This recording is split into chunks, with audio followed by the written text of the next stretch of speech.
100 athletes, 171 conference titles, 56 competitive teams, 17 national championships, all in one place. Blue Nation brings you all of your Blugold Sports action from Carson Park. Take it into the end zone! To the Sonnentag. Splash Mountain! Across the street at Hobbs. Perfect chance here, shot and score! And back up the hill to Bollinger. 2 scores! McPhee. Maya Cinnamon! And Simpson. The bicycle kid! Live from inside our very own TV10 studios, your starting lineup of John McClain, Gary Barta, and the rest of your sports team. This is Blue Nation. Welcome to Blue Nation, your home for all things Blugold Sports. I'm your host, wishing my sister, Sydney, a happy 22nd birthday, even though this won't drop until the day after, John McClain. And I'm Gary Barta, another counterpart of guys just wearing jerseys in a basement, talking sports, bringing stats, scores, and more from the Blugolds and beyond. Today, we're joined by the entire on-air crew, minus Alec and Naden, to talk over our favorite plays from the entire school year. Then we'll all come back to talk over next school year in our crystal ball to speculate what might be in store for certain programs. Before wrapping this semester up back in studio and closing, continuing his opening hot streak, none other than Eli Bennis will get us started with his numero uno from this season in UWEC athletics. Starting us off on the hardwood, Kyla Overski had a career year for the Blugolds, averaging 14.8 points per game on 34.6% shooting from the field.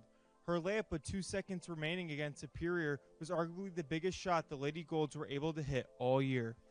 Game tied at 56, the Blugolds needed a spark and found it, creating space for their leading scorer in the paint as time was winding down. Being on this game live was a surreal feeling to witness one of many buzzer beaters the Blugolds had in this season across several different programs. Yeah, it was just a cool opportunity. Gary and I were on the air, and it's always cool to commentate and see that. What do you have for this week, David? Heading over from the Sonnentag to Carson Park, UWEC's offensive power was on full display, especially at home this year. Putting up 407 yards of total offense against Stevens Point in their homecoming game, senior Isaac Garside was able to put the team and a couple of pointers on his back for the longest catch of the day.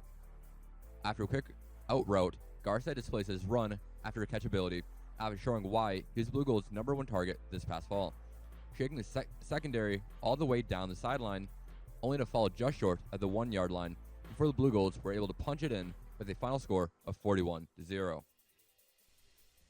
So, at that game, it was just great to watch it online. It's insane seeing us do a 41-0 on a game like that. Well, certainly. It was probably one of the most dominant wins all year, but despite the tumultuous year for UWEC baseball, they found a collection of momentum to wrap up their season, winning 4 of their last 5.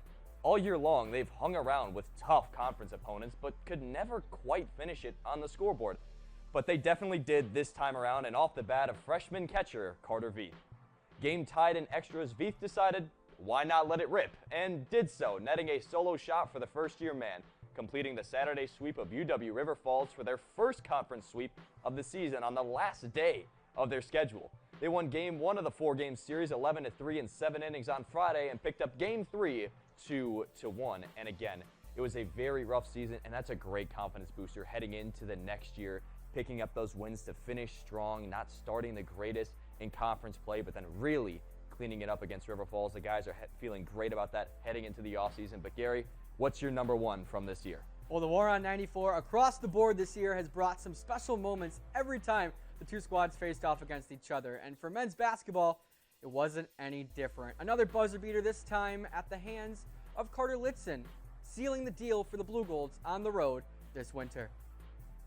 With under 15 seconds remaining, the kick out to the elbow found Litson wide open in 3-ball territory, and he let it fly. This was a marquee win for UWEC as it helped propel them into hosting a WIAC tournament game later down the line where they beat UW Oshkosh in a thriller at the Sonnentag. In this game, it was close the entire way. The Blugolds, they had handled the Blue Devils at home at the Sonnentag, but it was a feat for them to do it in Menominee. Michael, it was a great play. What do you got for us here? Out to Hobbs, one of the most unforgettable venues of the year, producing top-notch moments week in and week out. Did not disappoint when it came to rivalry games. Connor Schmoll, with the last grain of sand in the hourglass, forces OT against UW Stout in an instant classic of the war on 94. The last 30 seconds were pure chaos for UWEC, but Shmuel found the loose puck, grips it, and rips it into the nylon as the buzzer sounds in the arena. Stout scored with 2 minutes left in the game in what looked like to be the winner, but the senior had different plans. Stout would unfortunately take the game in overtime, but nonetheless, a very memorable bout. Yeah, Andrew, this game, I think, was one of the games that propelled the momentum for that tournament run for the Blue Gold. What's your top play, Andrew? Well, back in the sign tag for our final play, guess what? Another buzzer beater. This time it was Michael Casper at home against Carleton College. If you've watched Casper play, you know he has a tendency to pull up from deep, but this shot was his most audacious heat check yet. With the final second slipping away against Carleton College, Casper finds himself at the top of the logo near midcourt and lets it fly from the parking lot to put the Blue Goats in front by 3 with 1.4 seconds remaining. This was also the deciding score as the Blue Goats kept their momentum up at home after this instant classic to wrap up the calendar year. And as you said, Gary, the Blue Goats would then go on to use this momentum at home to win in Oshkosh. And yeah, the team had a really great year after having a couple mid-years. They had a really great year this year. And yeah, so what's next for us today? Most certainly, and under the first-year coach, Zach Malvick, that is certainly the year you want to have building going forward and getting a lot of your playmaking pieces back. But when we return from this quick break, the guys will still be right here on the 2 Davenports to talk our predictions for next season's happenings. Don't go anywhere. You're turned in to Blue Nation. Hi, I'm Evan Claymore, and I host Sounds of the Valley at UWEC's TV 10 station. If you're anything like me, you love live music. Well, on my show, I take the live music and I give it to you.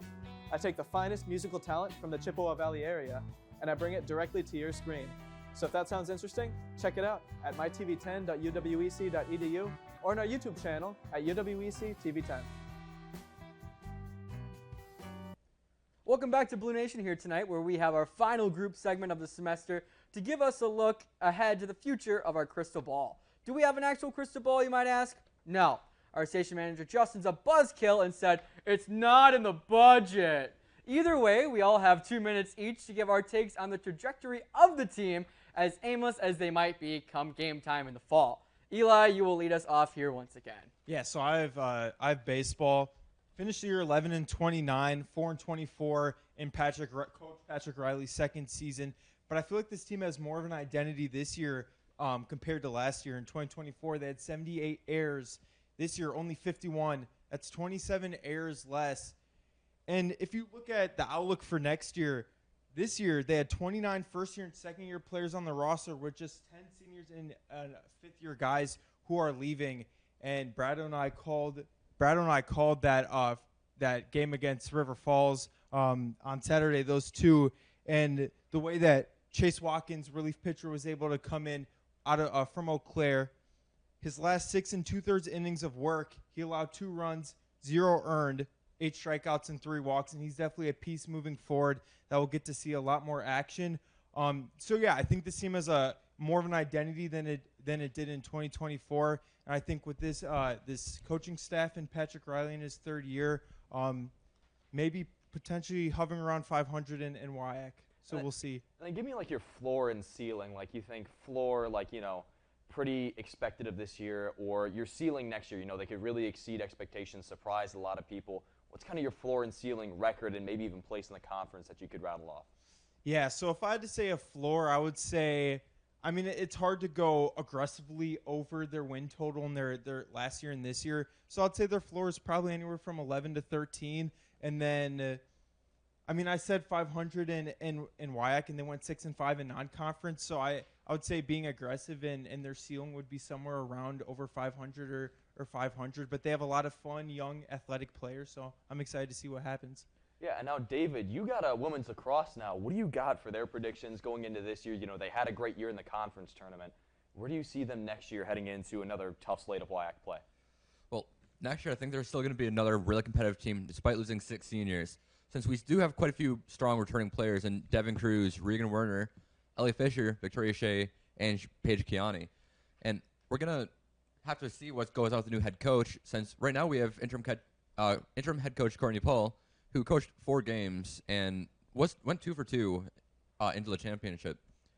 So while it's still likely we're going to end up having a audition for the head coach, I think it'll be pretty strong if Gorney ends up getting the position.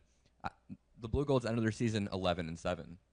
So that's for sure. And Poole, we mentioned it on the broadcast during the championship. Poole coached at Hudson High School, a local high school as well, pretty close to River Falls, a little bit further up the road as well. She coached Hudson for about 3 years and then went out to Nevada where they coached to a state runner-up and their second league title in history and their first undefeated season as well. Do you think that experience will come out in Poole's time, and do you think she'll get the renewal of contract come next spring? 100%. Like, they were really competitive in these last couple of games. It's just there's a powerhouse in Colorado College and whatnot. So I think we're going to have another really competitive season next year. Most certainly. And we'll kick it over to men's soccer now. One of the marquee programs this year and the marquee season that they've had under fourth-year direction of Casey Holm.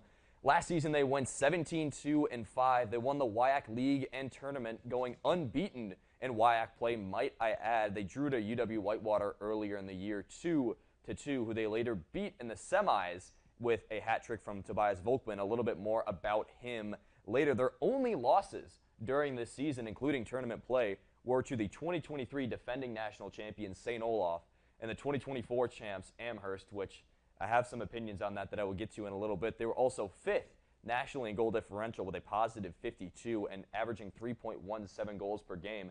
They were shooting left, right, and center. They weren't afraid to shoot it from anywhere, inside, outside the box. It doesn't matter. Set pieces, that was their big weapon that we've seen all year. I know Eli and I got pretty familiar with that over the course of the tournament, but they were just letting it fly all over. However, there are some major losses to be dealt with. Striker Nathan Donovan, we talk about him all the time on Blitz and on Blue Nation. The NCAA All-Division 1, 2, and 3, the leading goal scorer across the slate, 26, but a season-ending ACL injury in the WIAC Championship. You lose 3 goalkeepers in Belknap, Banks, and Leonard. Banks had 13 clean sheets on the year with an .809 save percentage, and Leonard, of course, the main PK goalie in the Sweet 16. And first-team All-WIAC midfielder Sampson and Teesfield, who Teesfield was 4th in Division III in his career for assists. But coming back, you're going to have a really productive year. You got a young midfield rotation, Kowalski, Phillips, Redmond, and the winner, McDermott.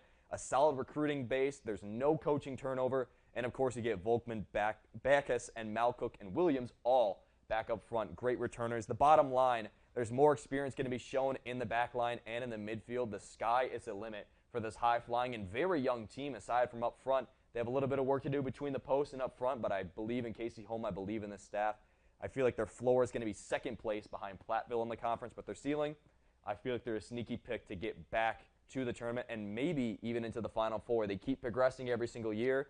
They made the Sweet 16 last year. They made the Elite 8 this previous season. I think they'll just keep progressing. Gary, what do you got for us? Yeah, we're going to move on over to UWEC football. The football team has had its up and downs throughout its 2 seasons with head coach Rob Erickson. Heading into the 3rd year, year 1 was establishing the culture. Year 2 was tightening the margins. Now, year 3, it is time to win some football games.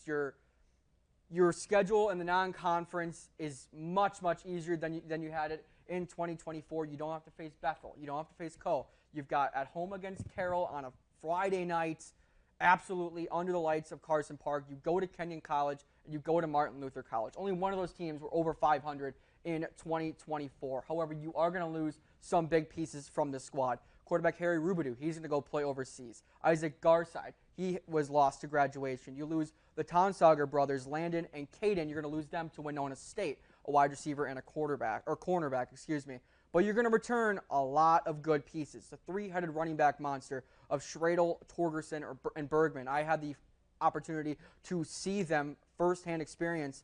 They've got a little bit of everything that you need for the squad. Quarterback, is that Jacob Donahue? Rubidoux's gone. We saw him as a scat kind of quarterback last season. We'll see if he's the guy. And Gianni Kanalakis is finally going to be healthy. No club, no shutdown. It is time for Kanalakis to wreck opposing quarterbacks. Record prediction. I'm going to go a little optimistic here. It's year 3 under head coach Rob Erickson. I'm going to go 5-5. Okay. 5-5, middle of the conference, 3-4 in WIAC play. That means you're going to win 2 of either Carroll, Kenyon College, and Martin Luther College, and you're going to get a couple WIAC wins as well. And I agree. That is a good take. But moving on to men's basketball, they finished 17-10 this year under head coach Zach Melvin in his first year as the Bluegolds head coach. You lost a bunch of size. You lose Carter Hushka, but Zach Melvick had a plan here all the way throughout, getting 3 big transfer names. One of them being Xavier Lewis, a huge lob threat. Another one, if you look at it, Kenji Scales.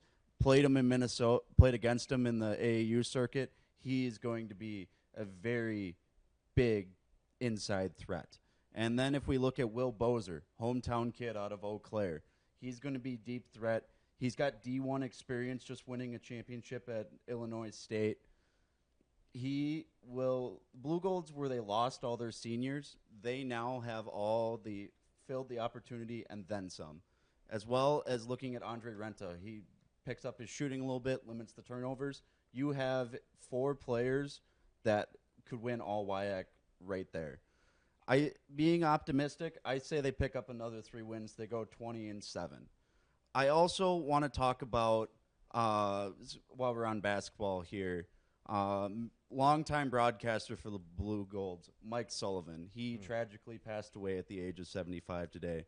Some accolades he had was the Jim Mueller Blugold Spirit Award, and he was inducted into the Broadcasters Association Hall of Fame in 2015. As we've all had being on calls and experience, we know what it's like to be in the moment, and I just would like for him and his family to get that shout out and understand that and know what they're going through in this time. Most certainly. We do offer our condolences to the Mueller family as well. Loss is never easy. Life is always so short, and you can never take it for granted. So just another reminder, always keep your loved ones close and tell them that you love them, because you never know when that time might be up. So condolences out to the Mueller family. Blugold Nation seriously lost a good one. But Andrew, what do you have to wrap us up? And I believe you've got cross country on the docket for us. I have both men's and women's cross country, so we are going to obviously go over both here. We're going to start with the men's cross country team, who made it to nationals last year. Ran all right, but didn't have their best day on the day. And now they will lose 6 runners. They lose Sam Verkerke, they lose Mason Shea, they will lose Trevor Lamerade, they will lose Jesse Peterson, they will lose Eric Cordes, they will lose Carl Lundgren. All those guys gone. Joey Thaler gone. That is 7 of your top 12 gone. Well, how are you going to replace that? How are you going to make it back to nationals? Well, how you're going to do that is you're going to replace that with runners who are already there. You have Jack Hesse Withrow, who is the number 2 guy last year. He's coming in. He is coming off a great WIAC tournament, WIAC conference meet. Then you're going to replace that with Ian Barnes, with Cooper Feltz, both runners who great and can get to that next level. You're going to replace it with freshmen who are becoming sophomores next year, like me, Andrew Thaler, like Jack Hesse, like Jack Nelson, like Cole Bremer, like Daniel Murray, like Isaac Scouten. All those guys have a chance to be in that top 7 and bring that team back to nationals. That team will be at nationals next year. I can guarantee it. Now, let's go over to the women. Sorry, I got some caught my throat there.